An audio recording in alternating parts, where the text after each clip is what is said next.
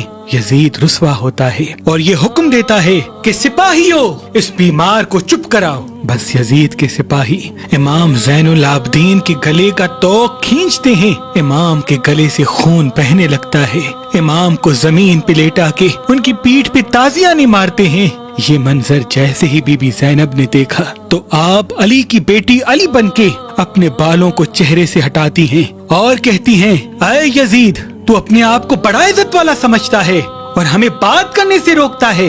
یزید سپاہیوں سے کہتا ہے، اس عورت کو چپ کراؤ. لیکن دور دور سے آئے ہوئے مہمان کہتے ہیں، اے یزید، تو اتنا بڑا بادشاہ ہے، یہ سفید بالوں والی بوڑھی جس کے جوان تم نے مار دیے اپنی بیواؤں اور یتیموں کے ساتھ، تو جیسے عظیم بادشاہ کے سامنے کیا بولے گی؟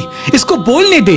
بس بی بی زینب اپنے چہرے سے بالوں کو ہٹا کے کہتی ہے، اے یزید، تو اپنے خاندان کی کیا عزت بیان کرتا ہے؟ تیرے آباء و اجداد تو ہمارے خاندان کے آزاد کیے ہوئے غلام ہیں. اے یزید، جس حسین کا سر تیرے سامنے رکھا ہوا ہے، میں نے خود اپنی آنکھوں سے دیکھا کہ اللہ کے رسول اس سر کو بار بار چوما کرتے تھے، اور جن ہونٹوں پہ تو اپنی لاٹھی مار رہا ہے، رسول اللہ ان ہونٹوں کا بار بار بوسہ لیا کرتے تھے اور پورے جہان کو بتاتے تھے کہ یہ میرا نواسا حسین جنت کے جوانوں کا سردار ہے. اے یزید، تیری یہ حکومت چند سانسوں کی ہے، بس جی بھر کے اپنی سانسیں لے لے.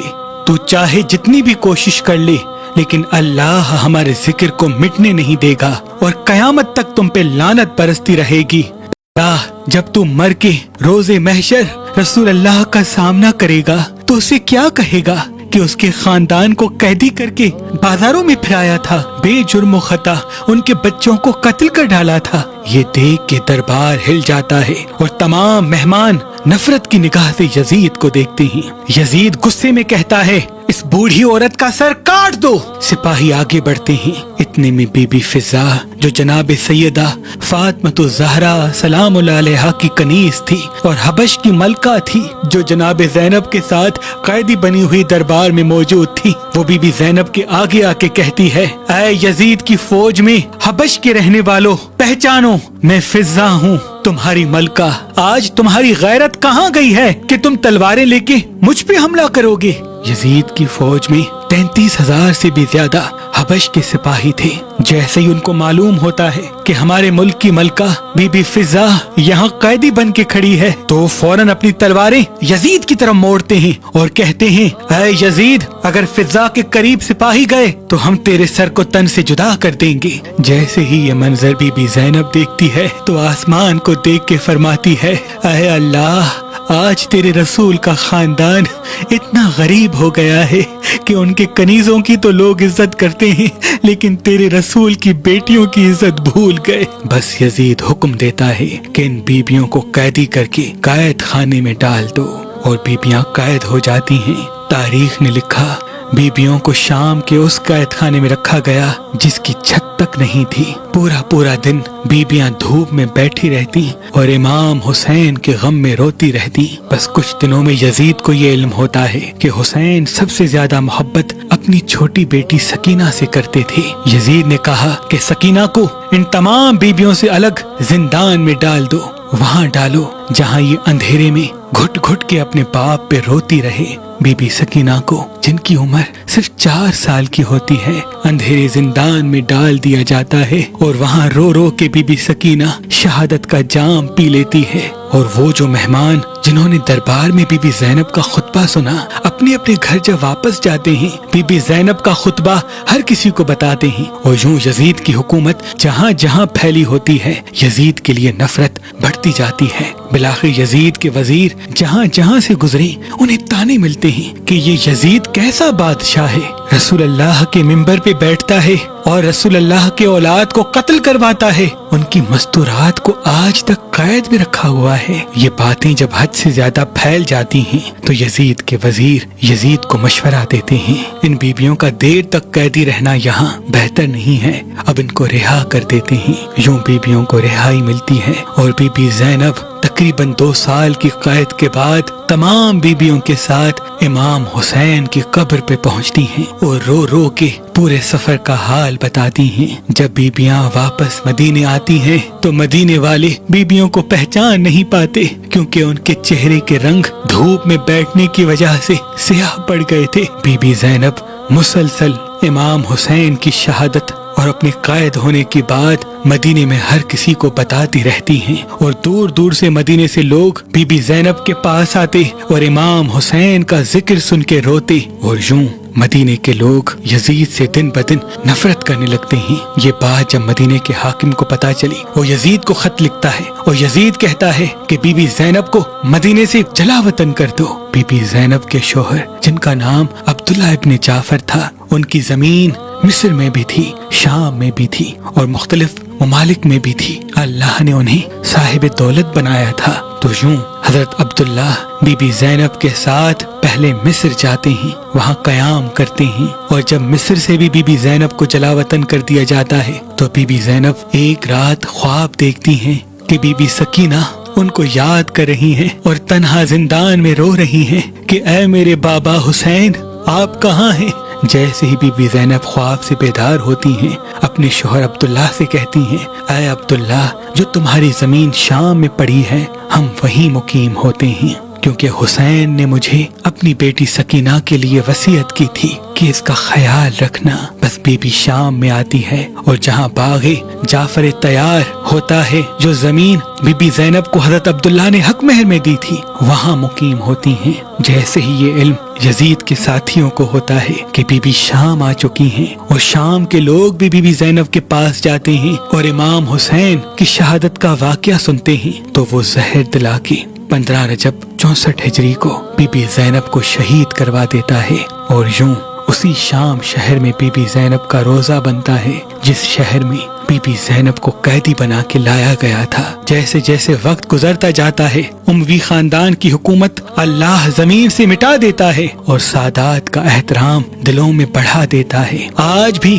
جو بھی انسان شام جاتا ہے تو شام والے کہتے ہیں کہ اس شام کی ملکہ بی بی زینب سلام اللہ علیہا ہے۔ ان کے روزے پر چراغ جلتے رہتے ہیں، لاکھوں عقیدت مند آ کے دہلیز چومتے ہیں، اور اسی شام میں یزید کی قبر تک کا نشان نہیں ملتا۔